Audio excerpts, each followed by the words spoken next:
Hello Internet World, this is Techno Guy 3. Ever since the iPad came out, there's been disappointment all around.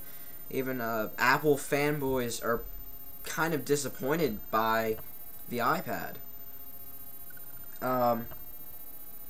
Since the iPad's release, many complaints have arisen. There's no camera, there's no multitasking, there's at&t, there is at&t. There's no 16:9 aspect ratio, there's still no flash, and it's a closed source operating system. You got to admit that it doesn't seem all that impressive. If this is the most important thing Steve Jobs has done, then the iPhone was never invented. So I gotta admit, I was really disappointed when the iPad came out as well. We all thought we were going to get the super awesome, amazing, revolutionary device with tactile feedback and built-in everything, a brand new operating system, all that stuff, but it didn't happen. It just didn't happen. So, on top of not liking the name, here's the major complaints that I have with it. Of course, there's no multitasking. It'd be really nice to be able to multitask, especially on a 1 GHz processor. It's very able to multitask, but Apple, it just seemed to get lazy to me, like rushing out the product before it's ready. So there still is at&t. I don't have a problem with that. The data plan is amazing. I've never heard of such a cheap data plan, so that's pretty awesome. And the no 16:9 aspect ratio, I think that's stupid. All screens should be 16:9. It's a 10-inch screen. It's almost there. It's like this close to being 720p completely HD. So it's that close, but it's just, I think Apple could have done better, but they didn't. I think the second generation iPad is going to be the most amazing thing we've ever seen, but the first generation, nah.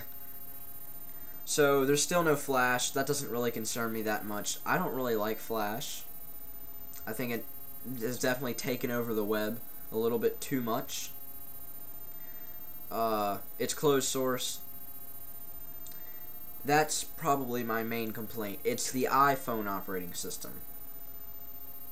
It's the iPhone operating system.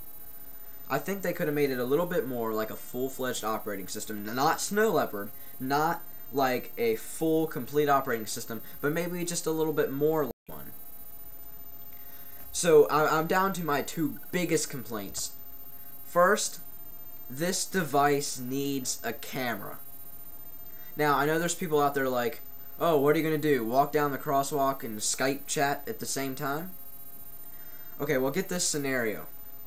Because this one, I'm in all the time. Like, every single day I'm in this scenario. I'm talking in iChat with someone in video conference mode. I need to go to the other room to work on a computer for a little while.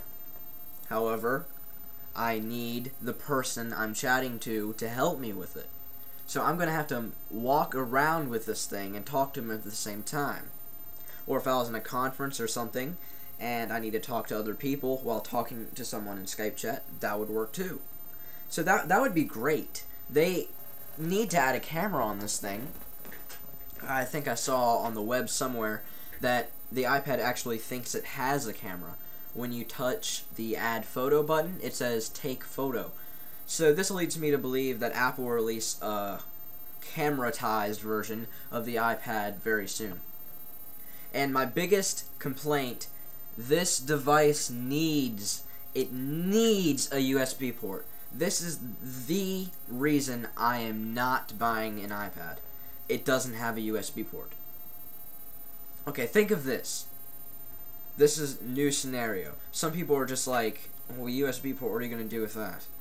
Well, this is the scenario here. Let's say you're a computer technician. At your store, you want to be holding it while you're talking to the customer, writing things down, writing what's up with their computer, and whatever you need to do on iWork. But on site, you need networking technology. You need the ability to hook up a USB LAN adapter and use it. This, in my opinion, is what would expand the market for such a tablet device. Like, the tablet isn't going anywhere with what they made it. This, I believe, would expand the market. Capacitive touchscreen with iWork, all that kind of stuff, a really nice operating system that's easy to get around, is what we need on a tablet. Multi-touch is awesome on something like this, all that kind of stuff. It has that, but it needs a USB port and needs the ability to utilize USB ports. Then it would be perfect. To me, sure, it needs a camera, but that wouldn't stop me from buying it if it did have a USB port. We don't really need Snow Leopard. We just need an OS a little bit more like a full-fledged operating system than iPhone OS. It's not good enough for a tablet like this. It's great for the iPhone, but for the iPad, the iPhone OS just needs a little bit more. For a device like this, it's able to utilize a lot more, but it's not. It's not utilizing the resources that's available to it, so Apple needs to get up on top of its game and bring the device to its full potential, like they did with the iPhone. Phones have been out forever, smartphones have been out for a long time, but the iPhone revolutionized the market because it was the first one to include an easy-to-use interface, everything you would have needed in a phone, and a multitude of apps. And this is basically what the iPad is, but for a tablet, it needs more than that. Because why not just go out and buy, like, say, an Asus tablet? Sure, it's not capacitive, it runs Windows, but it has a USB port, it has networking technology, it's a full-fledged computer. You can do a lot more with it than just run closed-source apps. So anyway, this has been my opinion on the iPad. TechnoGuy 3, and thanks for watching.